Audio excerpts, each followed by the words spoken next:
lahat halos ng mga Duterte senatoriables dito sa latest survey na Archlight ay pasok po sa Magic 12, no? Laglag po ang mga Tulfo, laglag po lahat ng BBM senators. Ngayon, i-stress po natin bakit po kinakailangang ibasura tong mga Tulfo at ibasura po tong mga BBM senatoriables. Okay, natutuwa po tayo kasi pandalas na po nating nakikita. Lagi po kasi natin naririnig pag tinatanong si PRRD, hindi pa kami nakikita ni Inday. Pag si Inday Sara din po, BP Sara, tinatanong, naku, hindi pa kami nagkakausap. Ngayon po, pandalas na po sila nagkikita, no? Na mag-ama at nagtataktikahan. Oh. Si BP Sara ay talagang naniniwala ay ano na rin, no? Yung pasalamat na rin siya sa tinutulong ng kanyang ama. Masyadong independent eh. Tatanggihan maski lahat eh. Ngayon po, hindi niya na po tinanggihan. Talagang sanib puwersa na tong mga Duterte ngayon. Kasi sobra na ginagawa ninyo eh. Ha? Hanggang ngayon po, si Grijaldo nakakulong pa. Kita niyo yan? Ang kasalanan lang ng tao. Nagtapat siya na si Abante tsaka to si Dan Fernandez ba? Yung namimilit sa kanya na i-collaborate yung kay Garma. Tignan niyo tong mga to. Sana matalo yung mga yan. Sa bagay, sa mga survey, olats na yan si Dan Fernandez. Kala mo makukuha mo mga taga Laguna. Ngayon lang po ako nakarinig, no? Ngayon lang po ako nakarinig na ang kampanya ay bibigyan ko kayo ng pera. Bibigyan ko kayo ng pera. Yung sinabi. At pag ako nanalo, tetriplehin ko yung binigay kong pera. Wala nang pasapasakali, no? Wala nang sinabi na pag ako nanalo, magpapagawa tayo ng papaghanap buhay nyo. Pag ako nanalo, bibigay ako para sa kalsada natin, mapaganda. Wala na pong ganun. Pera na lang. Alam niyo po, yung nangangako po magbibigay ng pera o nagbibigay ng pera habang nangangampanya, isa lang po ang ibig sabihin niyan. Ang tingin niya sa kanyang mga kababayan ay mga mukhang pera. Kaya po pag pinanalo niyo yan, yun din po ang magiging konklusyon namin. Ang mga taga Laguna ay nadadaan lang kayo sa pera. No? Okay. Kaya nakakatuwa po ang nangyari, lalo na po itong mga sunod-sunod. Ito po, alam niyo po, pinakakalat na naman itong mga BBM vloggers at BBM supporters. Ang kino-question po namin ngayon na 2024, bakit sangkatutak, trilyon po ang inuutang ni BBM? Ito po ang question natin, no? Ngayon. Panahon po ni BBM. Tigil-tigilan niyo na po kami ng kalokohan ninyo, no? Ang tanong malinaw eh, bakit trilyon-trilyon ang inuutang ni BBM ngayon? Trilyon na po. Buhat po nang umupo si BBM, more or less, 4 na trilyon na po na dagdag sa utang natin.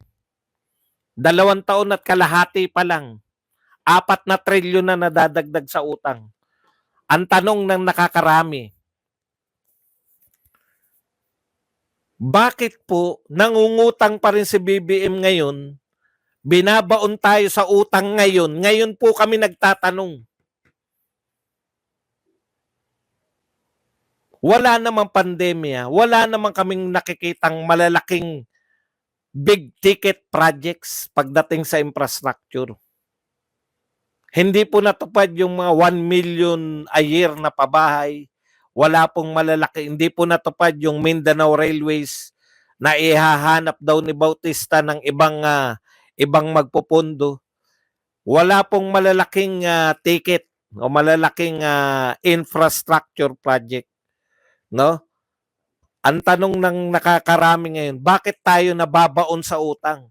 Habang tayo nagbebenta ng ginto, habang tayo may maharlikapan, habang tayo benta ng mga ari-arian, bakit nababaon pa rin tayo sa utang? Yan po ang tanong ngayon.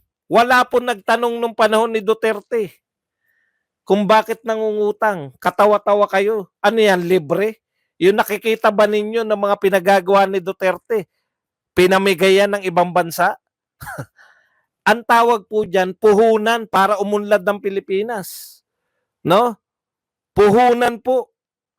Ang bansa po, kumbaga, kung ang mga negosyante umuutang para mamuhunan,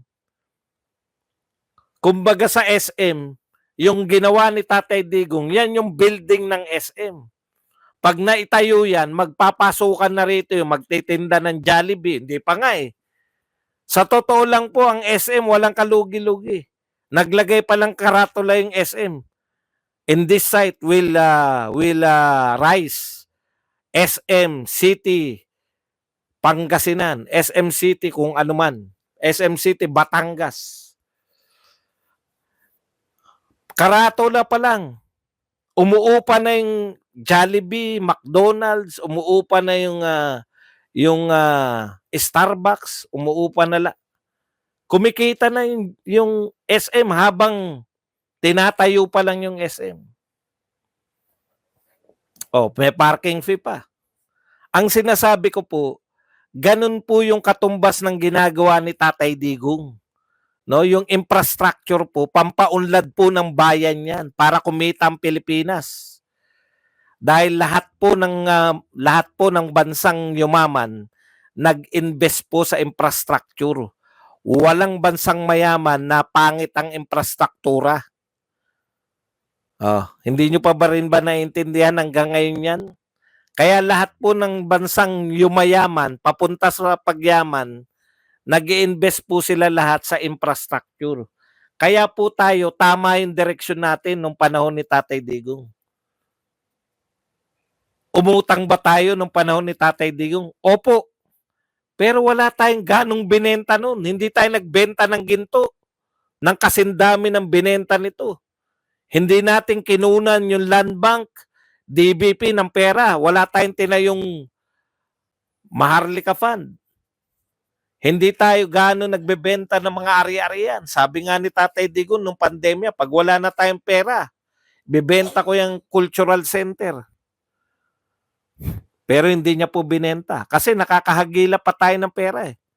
May nauutangan pa tayo nung pandemya dahil magaling tayo eh.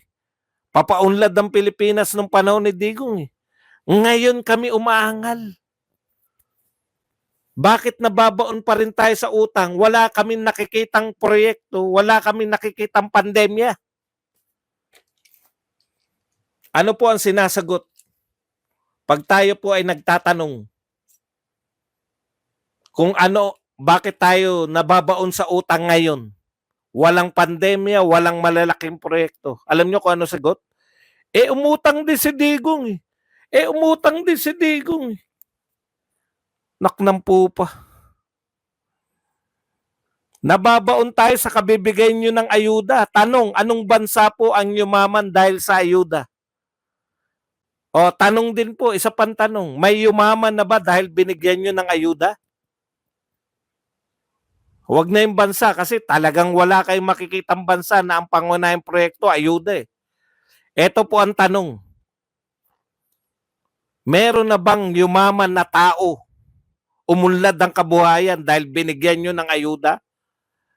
So, ibig sabihin, mismo yung mga beneficiary niyan nang binibigay nyong ayuda, hindi po nila ikinauunlad yan. So, panahon na para yung pera na inuutang natin magamit po para makapag-create ng mga trabaho. O, ngayon, ang tanong, tama po yan. Ako naniniwala ko dyan sa Archlight. Mas kapani-paniwala yan. Top 4. Top 4 po ng senatorial balls. Panay kay Duterte. Nangunguna si Bongo. Si Senator Bato. Pangatlo si Kibuloy. At pang-apat si Marcoleta. Sino hindi maniniwala dyan? Yan ang sentimiento. Ipasisimiento ko. Ha? Yan po ang sentimiento. Yan ang totoong sentimiento. Tapos po, halos lahat pumasok sa top 12. Oh. Sino po hindi maniniwala dyan? Yan po ang totoo. Paano kami maniniwala sa mga survey ninyo? Galit na lahat ng tao, pati yung mga retired AFP, retired PNP, galit na lahat, pati mga kakamping. Yung iglesia po, ayaw na, magrarally iglesia dahil ayaw nila na impeachment. Galit sa ginagawa nyo, wala kayong ginawa kundi imbestigahan ng mga Duterte. Ang dami po nawawalang pera. Tutok kayo sa 125. Tutok kayo sa ginawa ni Duterte noon. Pinasasama ninyo ang war on drugs. Hindi po kami naniniwala na masama ang war on drugs. Saksi kami. Yung amin pong komunidad ay tumahimik nung nagkaroon ng war on drugs. Wala po kayo mababalitaan yan na 15 anyos, ginahasa ng 13 katao, namatay. Wala pong ganyang balita dahil takot po ang mga kriminal nung araw, nung panahon ni Duterte. Ang dami nating problema ngayon. Tapos pagmamalaki nyo, maganda epekto ng bloodless war on drugs. Utot nyo. Ilan? Kasi ang linaw po ng sinasabi ni Tatay Digong. Ang linaw po ng war on drugs ni Tatay Digong. Campaign promise niya. Pag ako nanalo, papatayin ko ang mga drug lords, drug pusher. Pagbabaguhin niya yung mga drug addict, tokhang. Milyon po. Hindi po ang namatay, milyon po ang sumuko sa tokhang. Milyon po ang nangakong magbabago at marami po doon sa milyong sumuko na natokhang. Ay nagbago po talaga, nagtabaan. Ngayon po, tanungin ko kayo sa bloodless. Meron nagagalit po sa akin. Badong, nakakalimutan mo lagi kang war on drugs lang, lagi kang build. Lagi kayong mga ibang proyekto, yung mga libreng paral. Ang nakakalimutan mo, panahon ni Tatay Digong, nabura niya na yung NPA. Correct. Nabura na yung NPA. Panahon ni Tatay Digong. Ngayon, ang tanong po, sa bloodless revolution, bloodless war on drugs nyo, ilan na po ang nahuli ng drug lord niyan? Wala pang nahuhuling drug lord. Ang pinagmamalaki kasi nila, nahuhuli nila yung mga droga. Nahuhuli nyo droga, wala. Bilyong-bilyong halaga ng droga. Nahuli nila, tapos isa lang ang medala. Parang imposible naman. Nung panahon ni Tatay Digong, yung mga kilo-kilo lang na droga, pinaglalaban ng patayan yan. Ngayon, puta, bilyon-bilyon.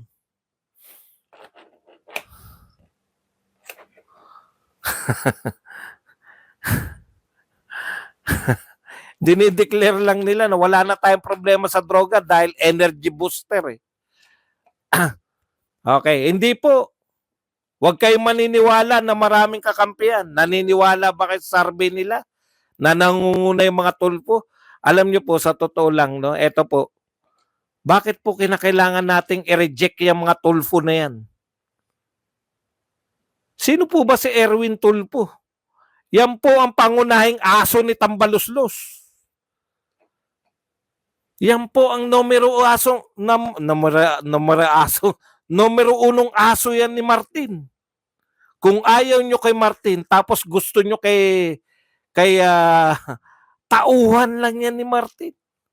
Tauhan, hindi lang po simpleng tauhan. Kung nasan si Martin, naroon siya. Dakilang Julalay ni Martin Romualdez. Tapos number 1 sa survey, maniniwala kayo. Yung amo niya, kulelat. Anong you're lying to your titotot mo? Tinawag mo ako sinungaling, magbigay ka ng isang pinagsinungaling ko. Sige, hintayin natin to.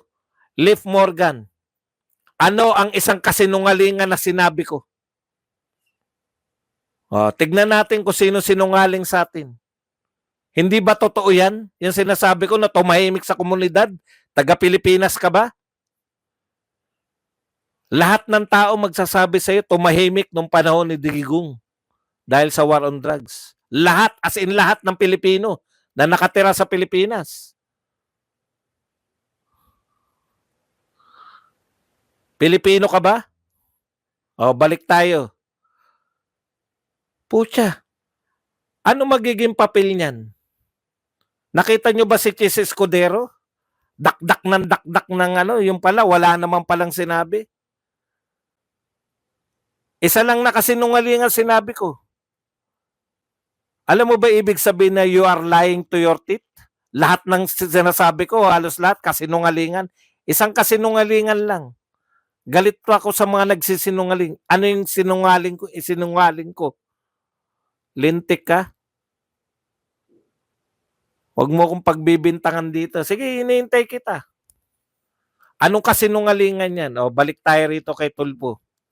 Alam niyo po, kung yan nga si Escudero, nakita niyo naman, siya pa nagtatanggol diyan sa mga kabulukan ng mga isinisi pa. Kaya nila tinanggalan ng DepEd ng budget kasi dahil kay Sara Duterte. Kung hindi ba naman tutang-tuta yan ni Martin Romualdez. Waiter na ni Lisa Marcos, tuta pa ni Martin Romualdez.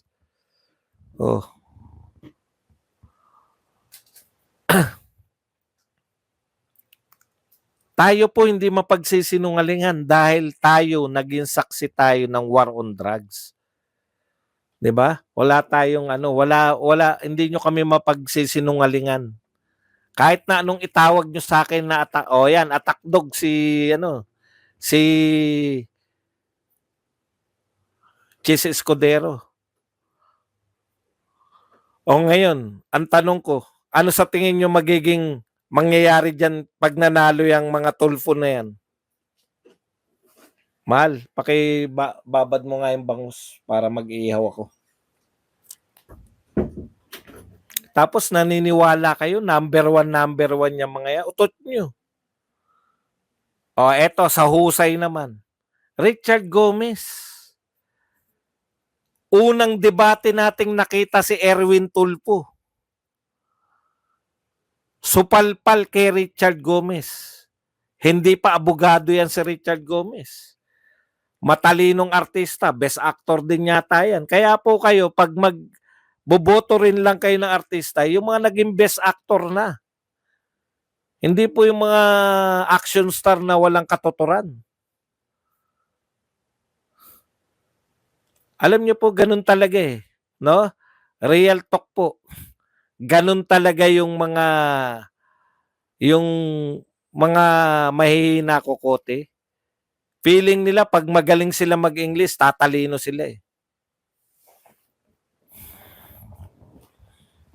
Wala na masabi yung lying on your teeth daw ako. Hindi po ubra dito yan. Lahat po ng sinasabi din natin dito, katotohanan. Gaya ni Philip Salvador, ganyan po. Si Richard Gomez lang bumasag sa'yo. Hindi pa attorney yun. Alam mo nyo po kung ano po yung pinagtalunan nila. Pinagpipilitan po, nag-grandstanding to si Erwin na dapat daw ganito ang gawin. Yun, still. Wala. Tanggalin na kita. Binigyan na kita ng pagkakataon Binigyan kita ng pagkakataon para magsabi ka ng isa. Ayan po, ganyan po ang mga tao Lalahatin lang nila. Kala nyo naman naapektado ako niyan. Never ako maapektuhan niyan dahil ako po nagkakamali. Iba po yung nagkakamali sa nagsisinungaling. Kasi may mga nasasabi ko, kunwari, Richard Gomez pala. Nasabi ko, Richard Merck. Yun, mga pagkakamali po yun. Okay. Kaya wala po yan. Yung mga Tulfo, ano ba kaya niyang mga yan? Mga maliliit na tao. Matatapang. Pwede kong hamunin yan. Maliit na tao lang ako. Pero meron na po ba silang binanggang oligarko? Tanong lang natin. Meron na po ba silang binanggang oligarko? Yan po ang matunay na kalaban. Eh. Meron na ba silang nabangga sa Big Four? Pinakamakapangyarihan tao ngayon sa Pilipinas, yung Big Four. Si Bongbong Marcos, si Lisa Marcos, si Martin Romualdez at saka si Saldico. Binangga na po ba ng mga tulfo yan? Yung mga oligarko, binangga na po ba nila? Alam nyo na. Dadagdag lang po yan sa mga grandstander. Ang kinakailangan po natin, tapang na katulad ng mga Duterte. Willing banggain ng lahat para sa mamamayang Pilipino. Tapang para sa mga Pilipino, hindi po tapang para sa sarili.